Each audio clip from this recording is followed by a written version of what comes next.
Hey everyone, I'm here with Noah Antwiler, aka the Spoony one. How are you enjoying PAX so far, sir? It's really hectic. It's smaller than PAX Prime, but there's still a lot to see here. Yeah, it's pretty impressive, all the games I'm seeing here, especially like I've seen a lot of the stuff that's here before, but now the consumers are finally getting a chance to see it. All the stuff like Guild Wars 2, Star Wars: The Old Republic is playable. I can't even remember what other games are playable now. Oh fuck, what else? Anyway, there's a lot of games that I saw before that were exclusive that are now playable. That's what's most impressive here. Now, you're certainly known for your honest opinions in your work. Final Fantasy VIII sucks, and you suck for liking it. Have you ever been adamant about an opinion only to have it change later, like you revisit something and think, you know, maybe I don't like it as much, or maybe I like it better? Well, there's a lot of games that either aged well or don't age well. I'm trying to think offhand of some games that, back in the day used to be really awesome. Actually, I've been going through the Ultima Underworld games and kind of rediscovering those because it's been a long time since I've played those. Things like XCOM, still a classic game by any stretch, but like knowing what we know now about certain things, like one of the things I like to complain about in XCOM is there's no night vision goggles. Like when it's dark, you're fucked. It's like, why do these special soldiers not have? It's stuff like that. But really, my opinions change more on movies. There are certain movies out there that I didn't used to like that I really like now. One in particular, I hated it when I saw it in the theater, was Miami Vice. And then I got it on DVD and I was like, this is really good. And I don't know why, but I really like Miami Vice. So yeah, my opinion does change, yeah. You mentioned Ultima. There are several franchises that, for better or worse, you'll always be associated with. Highlander, Final Fantasy, the works of Reb Brown.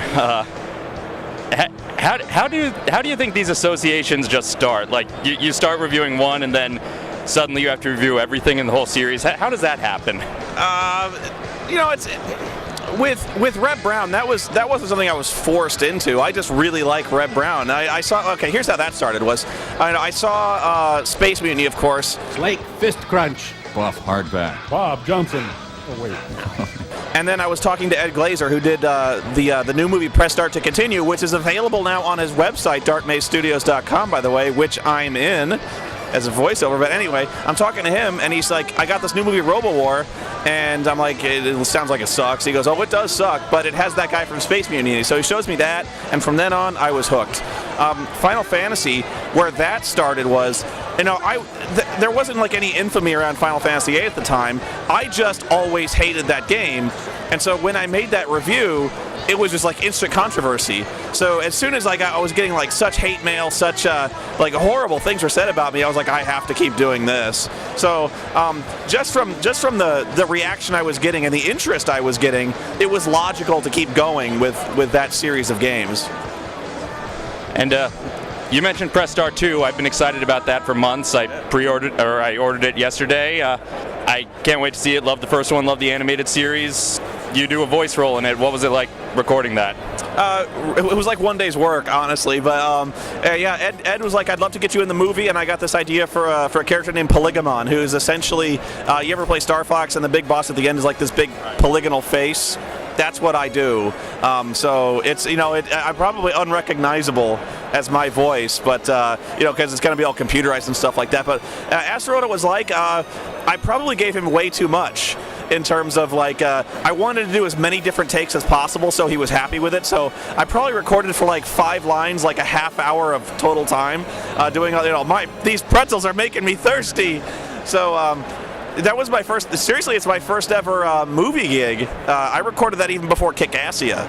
So that was a long time ago, but the movie's finally done. And I'm really excited to see how it turned out because I liked Press Start 1 so much. Finally, when you first created the character of Dr. Insano, did you have any idea how far that would take off? That was a character whose origins are kind of, they started with the goggles, really.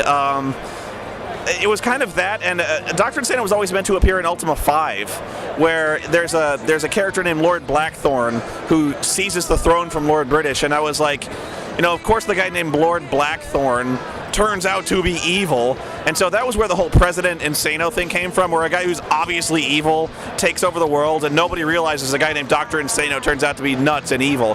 So from there, he's just he's kind of a useful recurring character to kind of speak in the voice of the movies and games that I'm talking about, where something really stupid happens, but it's science-y and you're supposed to just believe it, Like in Aliens, the character in Aliens, they always want to harvest the aliens to make them a weapon.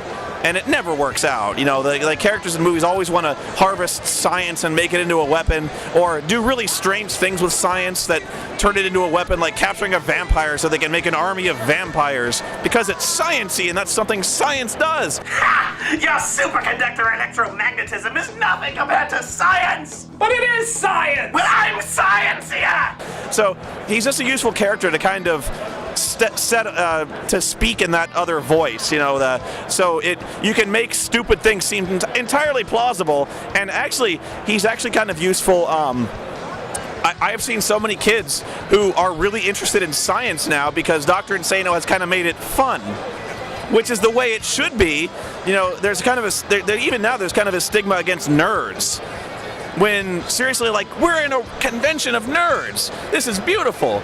We're talking about people who make games. We're talking about people who play D&D, and people, are kind of impression to be ashamed of it.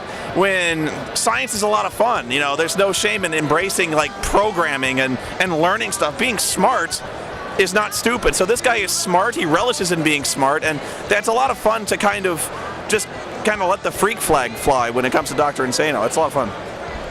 Well, it's been a pleasure talking to you. Enjoy the rest of your packs. Yeah, you too. And keep checking doggins.com for more videos. Yeah, and my website, SpoonyExperiment.com. His videos are better than mine.